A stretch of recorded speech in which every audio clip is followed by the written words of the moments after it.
에베소서 5장 22절로 24절 말씀. 아내들이여 자기 남편에게 복종하기를 주께 하듯 하라. 이는 남편이 아내의 머리됨이 그리스도께서 교회의 머리됨과 같음이니 그가 바로 몸의 구주시니라. 그러므로 교회가 그리스도에게 하듯 아내들도 범사에 자기 남편에게 복종할지니라. 아멘. 오늘 본문 말씀의 제목은 성령 충만한 가정생활, 이렇게 잡고 세 번 정도에 걸쳐서 말씀을 나눌 수 있을 것 같습니다. 그 중에 오늘은 성령 충만한 가정생활 가운데 아내에 대한 이야기를 하고 있습니다. 그 속에서 여성분들께서 조금 부담스러워할 수 있는 내용이죠. 순종하라라는 말이에요. 그런데 이 순종하라는 말은 21절에 나와 있는 말씀을 기반으로 하고 있습니다. 그리스도를 경외함으로 피차에 순종하고 복종하라라는 이 말씀을 기반으로 하고 있습니다. 그래서 아내에게만 주시는 말씀이 아니라 남편에게도 주시는 말씀이에요. 그리고 우리가 생각할 때는 순종하라, 복종하라 이 말이 우리의 올무가 되는 것 같은 느낌을 받지만 이건 특권입니다.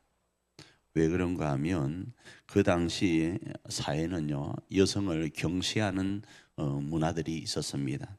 그래서 종교를 가진 사람들이 아침 기도를 할 때 이런 기도를 했다고 그래요. 여자와 종과 이방인으로 태어나지 않은 것을 감사합니다. 이런 기도를 할 정도였습니다.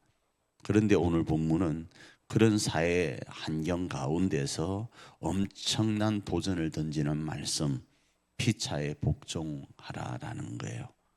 피차에 순종하라라는 겁니다. 그런데 그 순종하는 모습이 특권이다 이겁니다.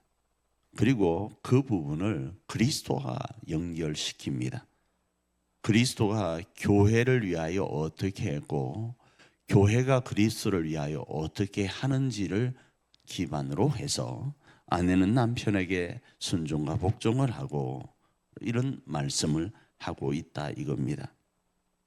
그래서 그 면면을 바라보면 그리스도를 삶의 좌표로, 그리스도를 생명의 좌표로 삼고 살아가고 있는 교회처럼 그리스도를 경외하는 마음이 그러하다 하면 그리스도의 이 말씀에 순종해 가는 것이 성령 충만한 것이다라는 거예요. 그래서 이 일을 위해서는 어떻게 해야 되는가? 아내는 술 취하지 말아야 되는 거예요. 세상 여자들이 어떻게 한다에 따라가면 되질 않는 겁니다. 성령을 근심하도록 하면 되지 않는 겁니다. 그래서 성령을 근심하지 않게 되다 보니 성령이 우리 안에 감화감동하시는 모습대로 상대편을 높여주는 겁니다. 성령 충만하다 보니 새 옷을 입고 하나님의 나라를 세워가는 겁니다. 그 속에 남을 높이고 하나님의 나라를 세워가는 출발이 바로 그리스도를 경외하는 그 마음을 가지고 서로 복종해 가는 거다 이겁니다. 결국 이런 모습은 하나님께 드리는 봉사가 되어집니다. 주님께 순종하는 모습이 되어지게 됩니다. 그리하면 우리 가정 안에 하나님의 나라가 건설되어 갈 겁니다.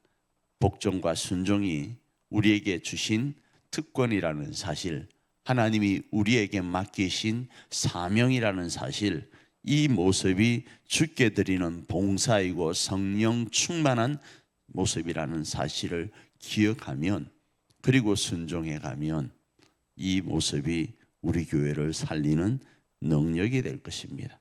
그 능력으로 오늘도 승리해가는 저와 여러분 되기를 축복합니다.